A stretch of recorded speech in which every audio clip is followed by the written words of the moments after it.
오늘 청년부 헌신 예배지요. 제가 여기 가까운 충남 부여에서 왔는데요. 부여 사람들의 특징이 있습니다. 보통 저도 이제 전북 사람인데 이렇게 전라북도 사람들이 특히나 이렇게 열심히 교회에서 잘 세워놓으면 다 서울로 가죠. 그래서 손해 보는 게 전라북도 사람들이다 이렇게 이야기 많이 하는데 충청도 부여 사람들은 청년들이 잘 세워지면 서울로 취직을 해도 주말에 다 내려옵니다. 저희 교회도 청년 사역자들이 많이 있는데 청년들이 서울에 직장생활하고 학교를 다니는데 주말에 항상 내려옵니다.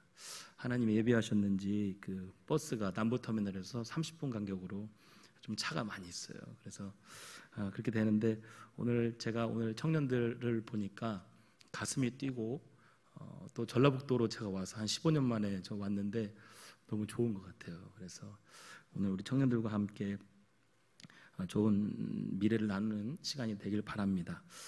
이 시대를 살아가는 청년들, 그리고 앞으로 우리나라의 교회 미래인 우리 청년들이신데 안타깝게도 한국교회는 사실은 추락을 하고 있는 상황입니다. 그 말은 예수 믿는 사람들이 점점 줄어가고 있다라고 하는 것입니다. 그 이유 중에 하나가 인구가 줄고 있어요. 그래서 제가 맡고 있는 교회에서도 저보다 한 5년 전에 맡았던 목사님이 저한테 그러더라고요. 목사님, 내가 맡았을 때는 100명 우리 아이들 나왔다. 고등부 아이들이 그렇게 이야기를 하더라고요.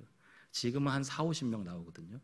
그만큼 해가 갈수록 아이들이 줄어가고 있고 그 다음에 교회에 나올 수 있는 사람들이 많이 줄어가고 있다는 것입니다.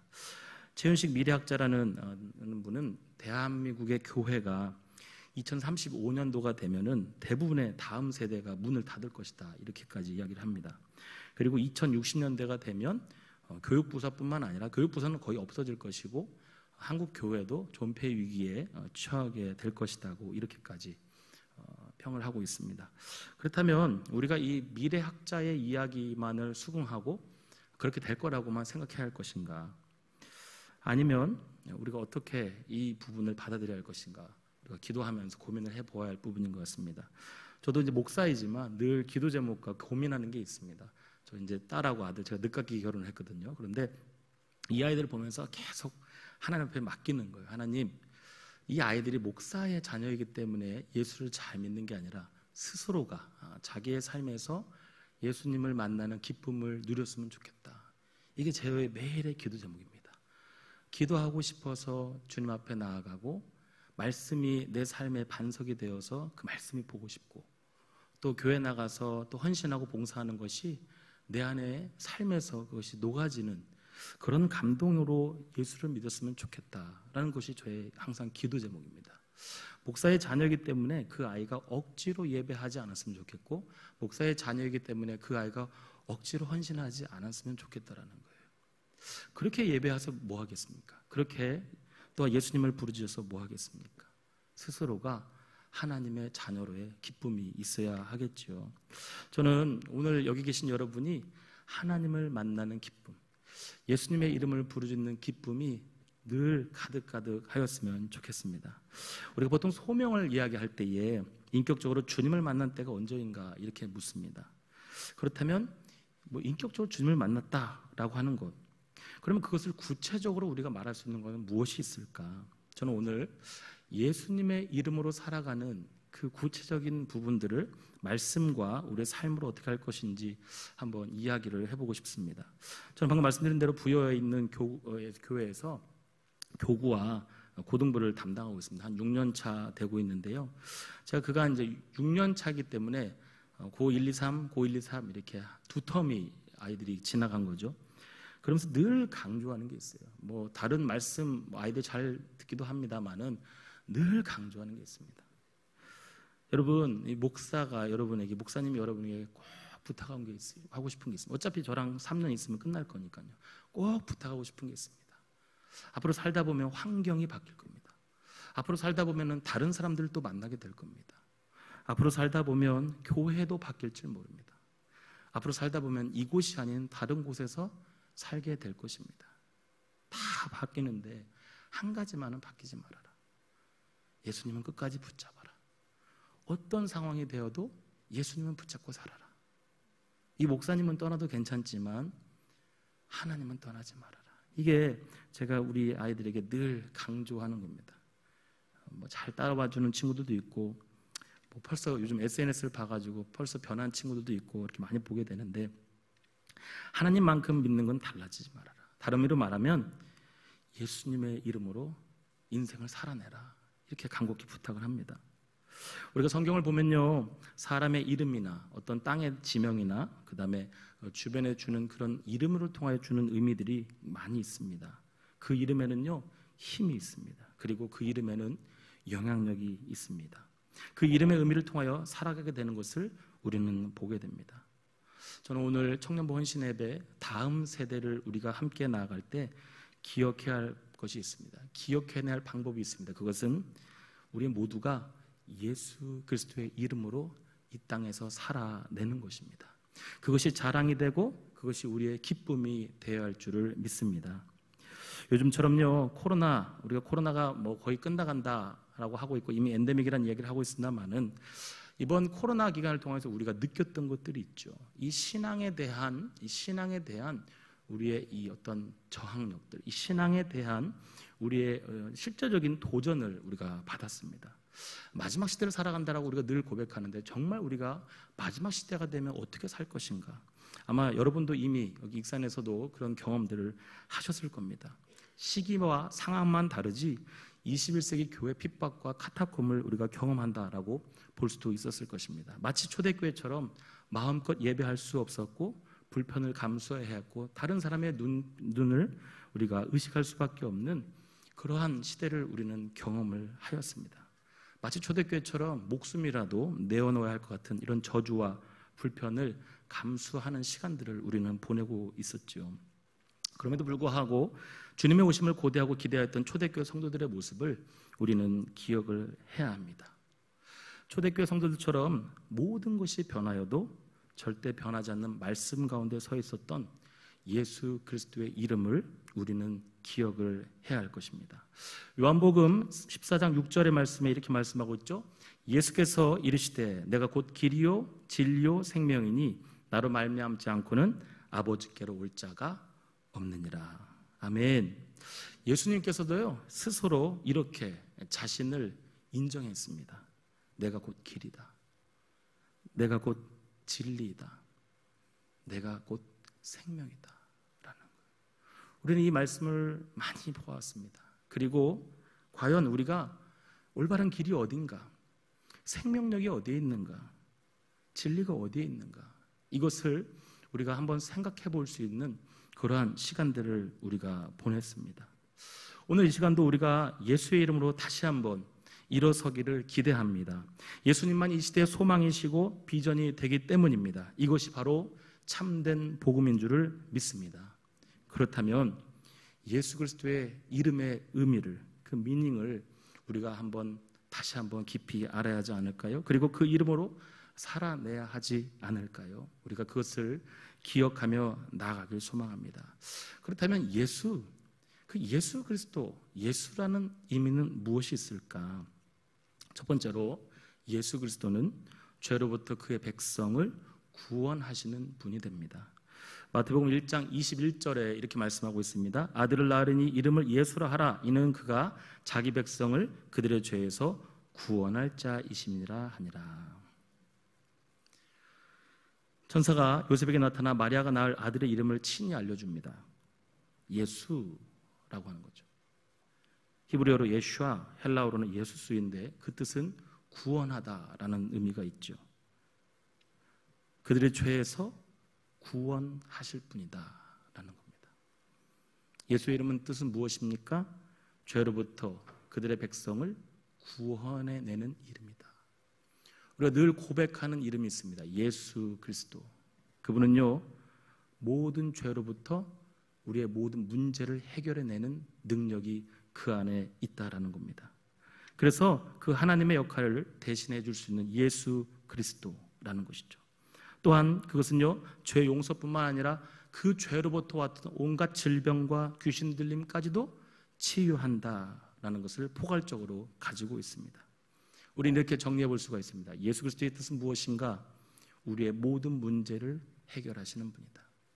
우리의 죄로부터 왔던 모든 문제들과 온갖 질병들을 해결하시는 이름이다라는 겁니다.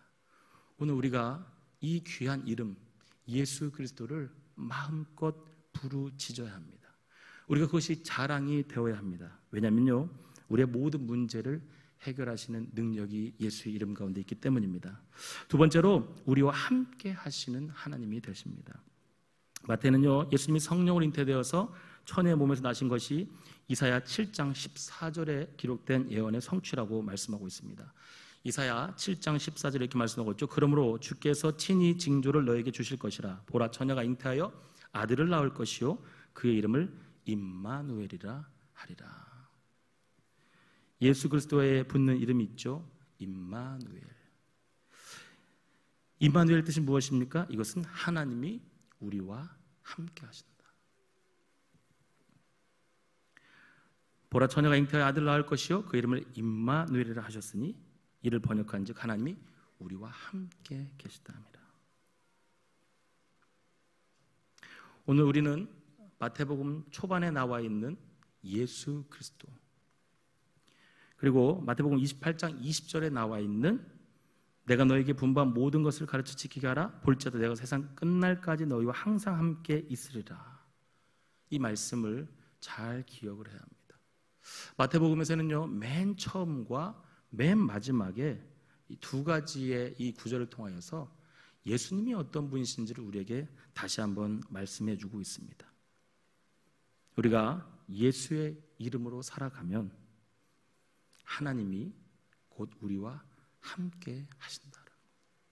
우리의 모든 문제를 해결하시고 우리를 죄로부터 해방하시고 그리고 나서 우리와 영원히 함께 하시는 분이다. 이 땅에서 예수 믿고 살아가는 우리들이요, 이렇게 고백해야 합니다. 예수 이름으로 말미암아 나의 모든 죄가 해결되었다. 예수 안에서 자유함이 있다. 그리고 그 주님이 나와 영원히 함께 하신다라는 겁니다. 다시 한번 우리는 이 말씀을 정리할 수가 있습니다. 우리의 모든 죄를 사하시고 이로부터 오는 모든 질병을 치유하시고 모든 문제를 해결하시고 그리고 계속해서 항상 우리와 함께 하시는 분이다. 저는 이것을 이렇게 정리하고 싶습니다. 이것은 성경에서 말하고 있는 복음이 됩니다. 우리는 이 복음 때문에 이 땅에서 살아가고 있습니다. 우리는 이 복음 때문에 예수 믿고 살아갈 수가 있는 것입니다. 우리가 이 진리를 가지고 이 땅에서 살아내는 능력이 되는 것입니다. 요즘 이 시대에 우리가 이런 고백을 많이 합니다. 이 시대는요, 신앙의 본질을 부여잡아야 한다. 신앙의 본질. 신앙의 본질이 무엇일까요? 어떤 환경이 되어도 바뀌지 않는 그 신앙의 본질은 무엇일까요? 예수 그리스도의 이름을 믿는 믿음입니다. 주님이 우리와 함께 하시기에 나의 모든 죄가 해결되어지고 예수 붙잡고 살면 된다라는 그 믿음의 본질을 우리가 알아야 한다라는 것입니다. 저는 오늘 우리가 보았던 이 본문의 말씀을 통하여서 그렇다면 이 복음, 예수 그리스도의 이름으로 살아내는 실제가 무엇인지를 오늘 본문 말씀을 통하여서 함께 나누어 보기를 원합니다. 골로새서는 사도 바울의 옥중서신 중에 하나이지요. 아마 환경적으로나 상황적으로 굉장히 어렵고 힘든 상황 속에서도 사도 바울은 그동안 그가 고나왔던 교회들에게 이 복음의 본질을 놓치지 말라고 계속해서 이야기를 하고 있습니다. 사도 바울이 이렇게 고백하지요. 예수님을 깊이 경험하고 그들이 목숨까지도 내어놓을 수 있는 그 열정은 예수님께서 우리를 위해서 오셨던 그 이름의 의미를 가지고 살아갈 때 가능하다라는 것을 우리들에게 이야기하고 있습니다. 이 골로새 교회는요, 굉장히 세상의 사상과 교리들이 난무하는 곳이었습니다. 그래서 그들이 예수님의 말씀에 집중하지 않으면 안 되는 곳이었어요. 뭔가 혼미하고 잘못된 길로 빠져갈 수가 있었던 것이죠. 그래서 바울은 그들에게 당신들이 그리스도께 속해 있으면 영으로 그들과 하나가 될 수 있다라고 말했습니다. 그래서 그리스도 예수를 향한 그 견고한 마음을 더 잘 세워가라고 강조를 하고 있죠. 골로새 3장 1절에서 3절까지 이렇게 말씀하고 있습니다. 그러므로 너희가 그리스도와 함께 다시 살리심을 받았으면 위의 것을 찾으라. 거기는 그리스도께서 하나님 우편에 앉아 계시느니라. 위의 것을 생각하고 땅의 것을 생각하지 말라. 이는 너희가 죽었고 너희 생명이 그리스도와 함께 하나님 안에 감추어졌음이라. 세상적으로 혼란스럽고 당황스럽고 어려운 마음입니다. 교회 안에 또한 세상 속에 사상 초유라는 말들이 계속해서 등장을 하고 있습니다. 그동안 우리가 경험해보지 못하였던, 우리가 알지 못하였던, 오래 교회를 다녔어도 우리가 그동안 대비하지 못하였던 일들이 계속해서 우리들 가운데 나타나고 있다는 거죠. 초대교회도 그렇지 않았겠습니까? 그동안 그들이 알지 못하였던 일들이 그들에게 계속해서 닥쳐오는 겁니다. 이러한 시대 가운데 소망은 무엇입니까? 오늘 이렇게 말씀하고 있습니다. 변함없는 진리의 말씀 안에서라고 합니다. 그래서 오늘 그렇게 말씀하고 있습니다. 예수 그리스도의 등장, 예수 그리스도의 이름이 진리라고 우리에게 말씀하고 있죠. 그 말씀을 우리가 믿을 때 역사가 일어난다라는 것입니다. 오늘 본문 16절 말씀을 우리가 다시 한번 보겠습니다. 뭐라고 말씀하고 있습니까? 그리스도의 말씀이 너희 속에 풍성히 거하여. 코로나로 인하여서 많은 사람들이 힘들어하고 어려워할 때 오히려 역행했던 교회들이 있습니다. 지금이 찬스고 지금이 기회다라고 하는 교회들이 많이 있었습니다. 더 말씀을 집중하는 목사님들이 있었고요. 더 각자의 자리에서 주의 말씀에 집중하는 사람들이 많이 있었습니다. 이럴 때일수록 우리가 예배하지 못할수록 더 모이기 힘들수록 우리가 말씀 속에서 풍성히 거해야겠다. 왜냐면요, 그것이 우리가 예수 믿고 살아가는 본질이 되기 때문입니다. 사도 바울은 상황적으로 불편하고 어렵고 혼란스러운 이때에 먼저 그리스도의 말씀이 너희 속에 풍성하라라고 우리에게 권면하고 있습니다. 다른 정보가 아닙니다. 다른 에너지가 아닙니다. 다른 모델이 아닙니다. 온전히 그리스도 예수의 말씀이 거할 때입니다. 그 다음에 또 이렇게 말씀하고 있습니다. 그 말씀이 풍성히 거하면 그 말씀을 지혜로 피차 가르치고 권면하라 라고 말씀하고 있죠. 우리가 말씀을 충실히 얻는다면 그 말씀 사이에 활동하는 것들을 현실이 되게 해야 한다라는 겁니다.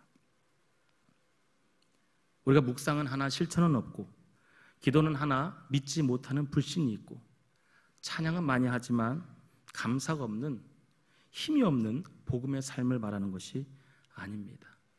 우리가 말씀을 보고 우리가 기도를 하고 우리가 찬양을 고백한 때에 우리의 삶의 활동의 현실들이 일어나야 한다라는 것이죠.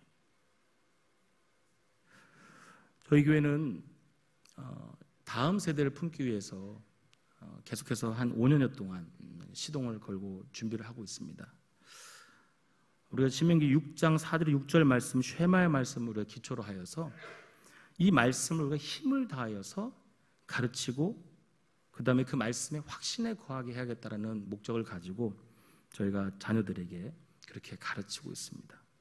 제가 아까 말씀드린 교구를 맡고 있는데 저희가 총 4교구까지 있는데 제가 맡고 있는 교구가 한 400명 정도 성도가 됩니다. 그런데 그 성도들에게 이렇게 저희가 교구를 신방하면서 느꼈던 것이 있습니다. 현재 자녀들이 성인이 되어가지고 살고 있는 자녀들 중에 예수를 안 믿는 사람들이 너무 많아요. 그런데 그분들 찾아가서 물어보면 그분들이 이렇게 고백하시는 거예요. 왕년에 우리 아들도 교회 다녔어요. 왕년에 우리 딸도 고등부까지 잘 다녔어요. 그래서 제가 물어보죠. 지금은요? 그러는 거예요. 안 다니죠. 그러는 거예요. 너무나 당연하게 말씀하시는 거예요. 안 다니죠. 조금 과하게 표현해서 현재도 그들이 교회를 다니는 사람들이 20% 정도밖에 안 됩니다. 그런데요, 안타깝게도 그분들이 왕년에는 다 교회를 다니셨어요. 앉아서 예배도 드려보았고 말씀도 보았고 찬양단도 섰었고 학생회 회장도 했었고 다 했어요. 그들이 왜 교회를 떠났을까? 그들이 왜 주님을 인격적으로 만나지 못했을까? 저는 우리가 말씀을 보나 내 삶에서 살아내는 실제가 없었기 때문이라고 봅니다.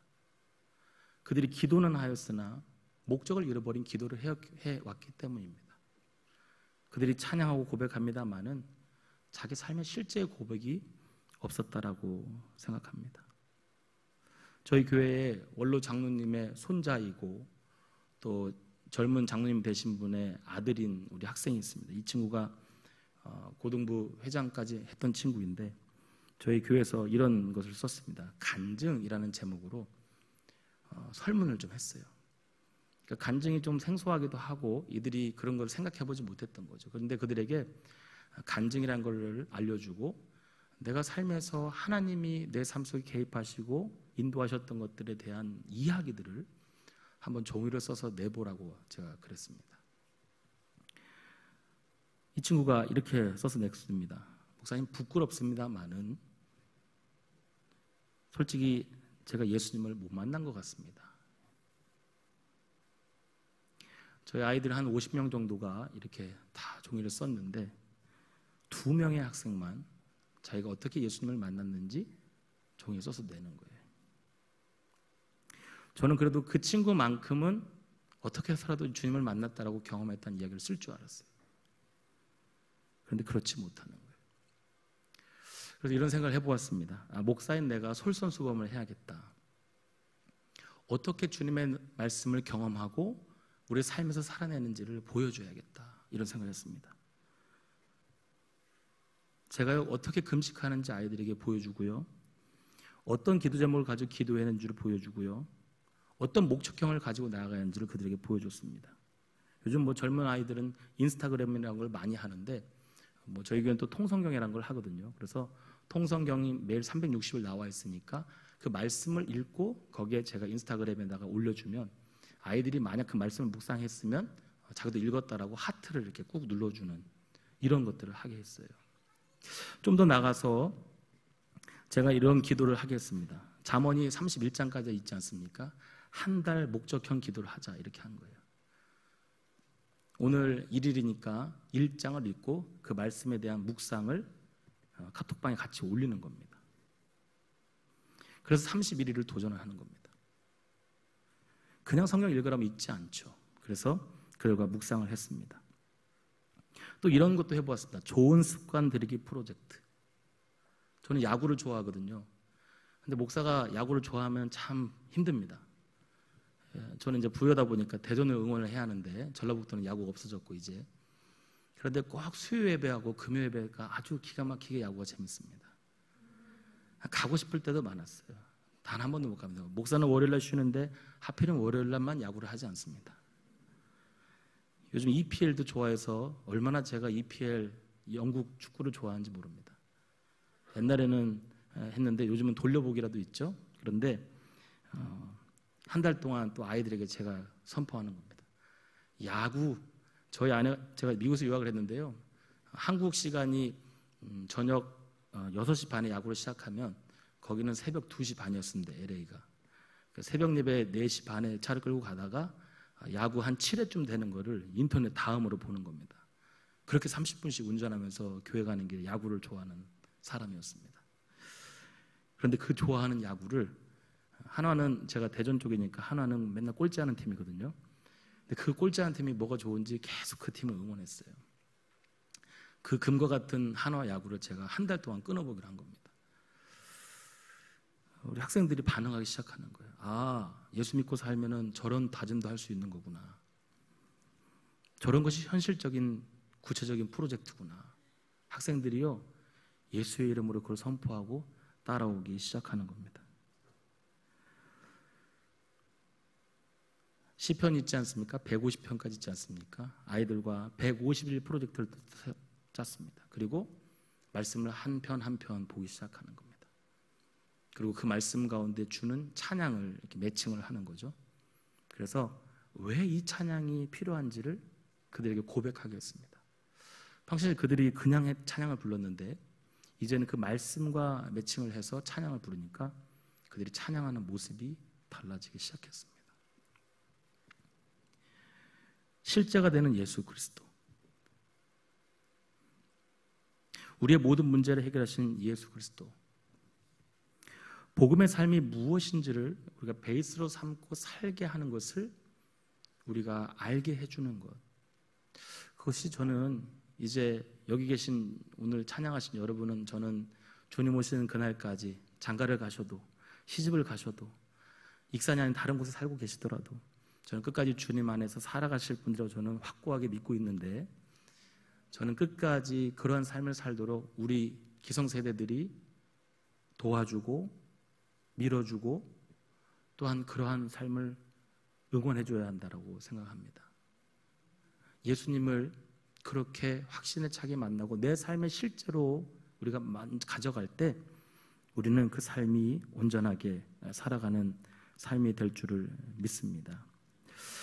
말씀 좀 넘겨서, 그러고 나서 뒤에 이렇게 말씀하고 있죠. 시와 찬송과 신령한 노래를 불렀다. 여기서 시는 시편을 말을 하는 것이죠. 즉 구약을 말합니다. 하나님의 말씀을 그럴수록 가까이 했다. 두 번째로 그들은 찬송을 했다입니다. 찬송은요, 축제의 시입니다. 즉 놀라운 하나님의 말씀을 그들이 찬양했다. 마지막으로 신령한 노래는 무엇입니까? 서로가 서로를 들려주는 간증이 되는 겁니다. 초대교회 성도들은요, 주님의 말씀을 가까이 하고 살아갈 때 그들의 고백 가운데 시와 찬미와 신령한 노래들이 일어났다는 거예요. 말씀을 가까이 할 때, 그들의 삶이 실제가 됐을 때 확신이 있고 함께 고백하는 찬양을 하고, 그리고 서로가 서로에게 간증을 들려주었다라는 거예요. 저는 오늘 이미 여기 계신 청년부한테 반했어요. 왜냐하면 이렇게 어려운 찬양을 선곡하셔서 하는 분들 보고 제가 깜짝 놀랐습니다.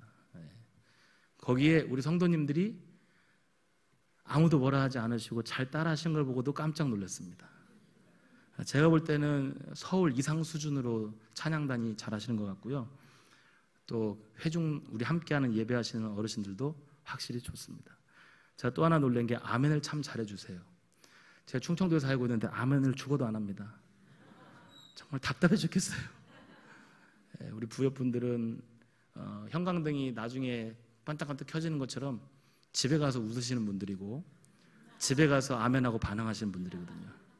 전라도 사람인 제가 적응을 못하고 있습니다. 그런데 확실히 우리 전라도는 잘하시네요. 그래서 반응이 있는 거죠. 함께 힘을 낼 수 있는 반응이 있다라는 거예요. 목회자가 선포할 때에도 반응이 있고. 왜 그렇습니까? 물론 제가 우리 부여분들을 뭐라고 하는 건 아니지만 내 삶에 그것이 와닿기 때문에. 저는요, 교회가, 더 나아가 하나님의 교회가 마지막 시대에 살아날 수 있는 방법은 서로가 서로에게 들려주는 겁니다. 예수의 이름으로 살아가고 있는 것이 무엇인지를 들려주는 겁니다. 내가 이렇게 고백할 수 있어. 내가 이렇게 고백하고 있어. 내가 요즘 이런 기도를 하는데 내 안에 이런 기쁨이 있어. 내가 요즘 이런 찬양을 부르는데 그게 내 이야기 같지 않아? 이렇게 고백해 줄 수 있어야 돼요. 오늘 다음 세대를 우리가 자녀들에게 이야기해 줄 때에 이렇게 고백하는 겁니다. 주님의 말씀이 나에게 이렇게 나타나고 있다. 내가 이런 고백을 할 수 있는 게 너무 기쁘다. 그것이 바로 건강하고 아름다운 공동체가 되고 예수의 이름으로 살아내는 건강한 교회가 되는 줄을 믿습니다. 우리 이우현 목사님이 길게 하면 안 된다고 그래가지고 제가 또 오기 전에 열심히 여기 봤어요. 교회 설교 길게 아무도 안 하시더라고요. 그래서 이상하다, 어떻게 30분만 하지 봤더니 벌써 3시가 되었네요. 앞에 찬양단이 길게 해서.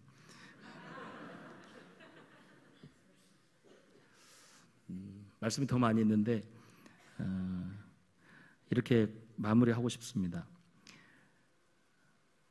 저는 오늘 이 시대를 살아가는 청년들에게 먼저 고합니다. 예수님의 이름의 의미를 여러분 삶에 확실하게 주님의 말씀으로, 또 여러분이 부르는 찬양으로, 또 여러분의 삶에서 일어나고 있는 여러분의 일들로 말미암아 마음껏 고백하십시오. 그리고 그것을 자랑스러워 하십시오.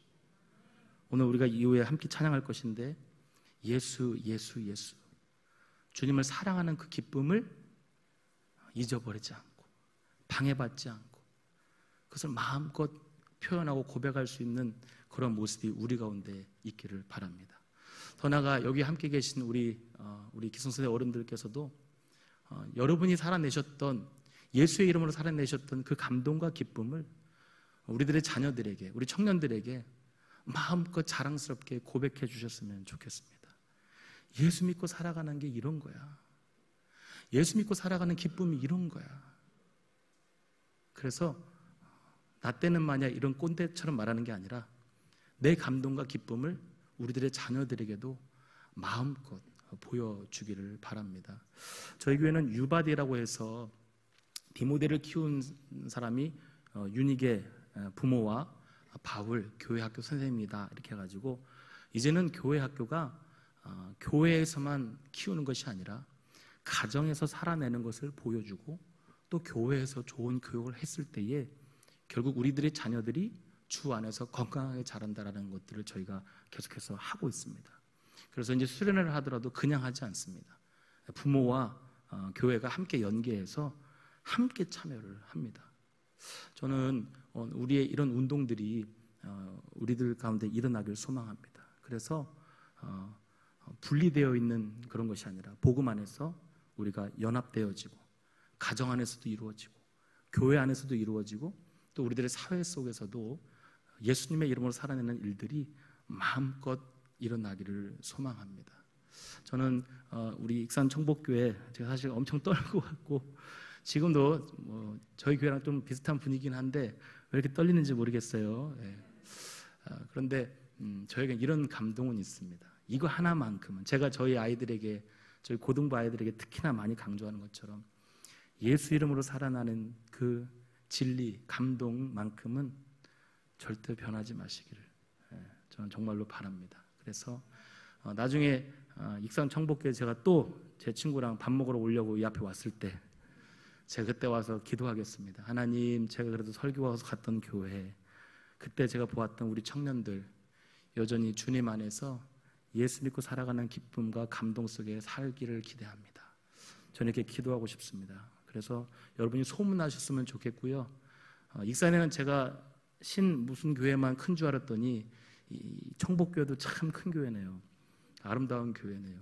그래서 기대가 되고 소망이 생깁니다. 오늘 함께 서로는 떨어져 있지만 함께 주 안에서 동역했으면 좋겠고요. 함께 축복했으면 좋겠고요. 서로가 서로를 격려하고 응원했으면 좋겠습니다. 그것이 이 시대 마지막 시대를 살아가는 확실한 삶의 모습들이 될 줄을 믿습니다.